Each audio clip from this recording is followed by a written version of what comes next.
I'm Sean Carney. I'm one of those professorial fellows, and I'm speaking to another a colleague, Wai Kwong Seck. Wai Kwong, it's great to have you here, and I'm really looking forward to having a chat with you about your life, your professional life, and connections with Monash University.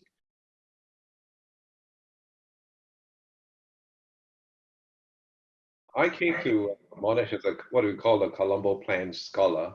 I think it was in the 1950s where a number of developed countries, Australia, New Zealand, I think Canada and the UK, came together with a number of developing countries in Asia, especially, and I think Africa, in the city of Colombo in Sri Lanka. And they formulated this scheme. They called it the Colombo Plan, which actually allowed for the developed countries to actually help the developing countries.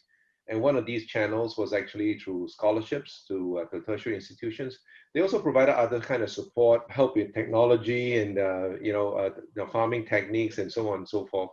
I'm probably one of the thousands that have actually benefited from this scheme, and I know that today there is a new combo plan which Monash participates with. I think that that's something that is a great scheme to have. In my case, it enabled me to study overseas. I am from Singapore, allowed me to actually come to Monash to study for the 4 years. I did economics. In 1974, when I started, the world was actually in very much of a turmoil at the time. Not that the world has calmed down Yeah. pretty much since. This was the tail end of the Vietnam War. And so on the campuses across Australia and also across the world, actually, there's been a lot of protests against the war and so on. So I joined Monash right at the time, right in the middle of all the student protests. It was a very interesting, should I say, you can call it a culture shock, coming into that sort of environment. But then it also, I would say that Monash and the whole Monash experience opened the world to me. And I began to understand the world a lot better. One of the first books I read when I got to campus, I hit it straight from the library. I borrowed a book called The Worldly Philosophers, and this is where it sort of sparked my whole interest in economics and things like that. Monash opened the world to me.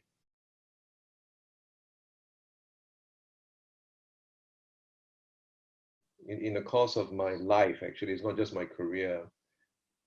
I found that I had to learn how to find anchors and anchor. A best-selling book called The Road Less Traveled. The first line of that book says, "Life is difficult." Sums up the whole dynamic of the whole human experience. And we will face challenges in life. All right. Somebody once said, if you're not stressed, you could be dead. As long as we are alive, there will be the stresses and strains that come with living. I would say that maybe in some way I was fortunate to learn that when I was in my late teens, how to cope with the pressures that come with life. In short, what happened is I was 16. I actually was at a point of a nervous breakdown. And I was in the top school in Singapore. I was in the top class, and I wasn't ready for the exams. It was a very big exam when you're 16. I had that episode, and it seems like my life is just kind of frittering away. And I came to a point, and at that point, actually, I became a Christian. I learned how to sort of give up my life to Jesus, and that helped me to find that anchor. Since then, I've seen the paradox of life that in surrendering you win, by giving up you gain. I surrendered. I gave my life to Jesus. I found the peace that came from God, and that I would say lasted to this day.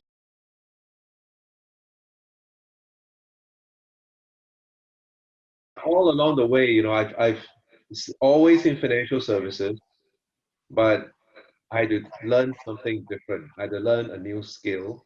I still remember the CEO of Change interviewed me, and then in the second interview, he offered me the job.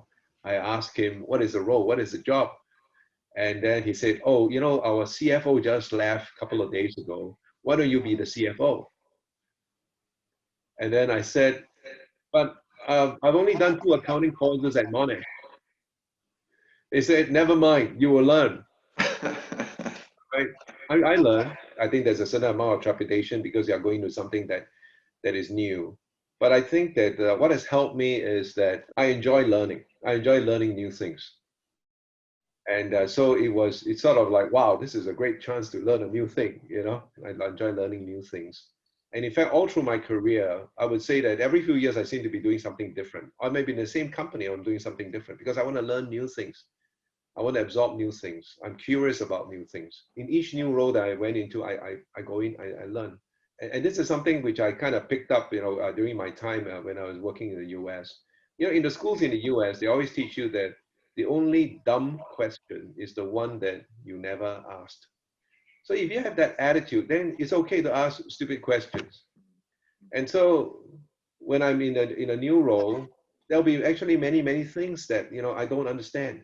In some ways, you got to say you got to have a certain degree of humility there, because there'll be subordinates who actually know more than you do, and to be able to ask them and learn from them. I think that that is important. I met a gentleman who moved into a new role, and he's new from outside the organization. He went into this one, he took on a new role. He invited all the senior people that his direct reports to lunch, and he brought alongside him, right next to him is a notebook, an open notebook. And he said that he told them plainly that I'm new to this role. You all know this company much more than I do. I'm here to listen to you. I want to learn from you. Now that changed the whole dynamic with the team. Now what he did, and I took that story to heart and said, wow, this is a great way to actually approach something, and especially when you're unfamiliar with it.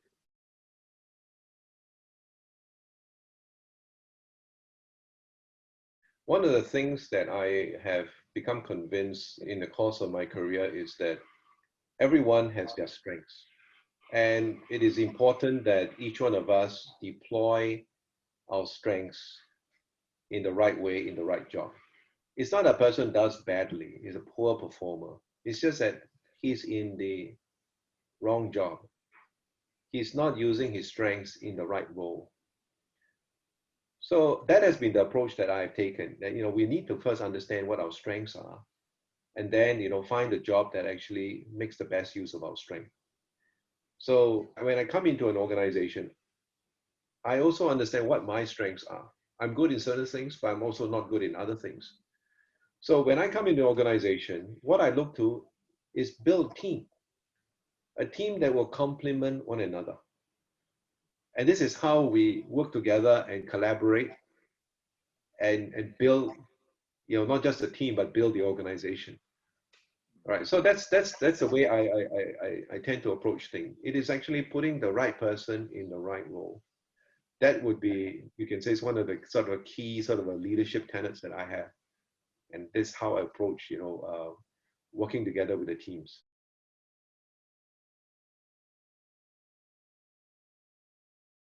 I am very passionate about the subject of leading organizational change, because I feel that leading change is probably one of the most important skills, if not the most important skill that a leader must have.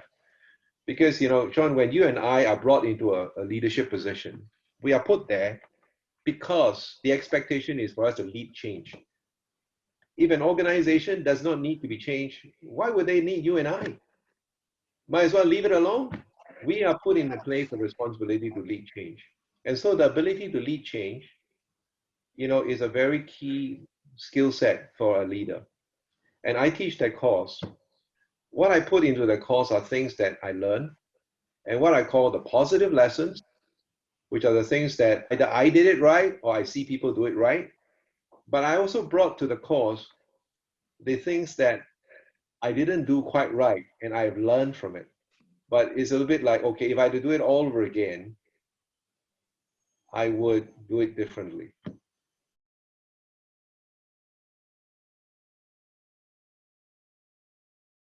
Myself as an example of somebody who's benefited tremendously from the generosity of other people who have actually funded the scholarship, and enabled me to have my education at Monash. When I was in Hong Kong about 10 years ago, there was a move to put together a scholarship so that a local Hong Kong student can actually come to Monash to study. I took part with that along with other people. There's some very generous people who actually gave a lot of money to support that. It's a little bit of a paid forward. Hopefully, those who benefit from it will someday also be able to do the same thing, for other people as well, so we can multiply the effort.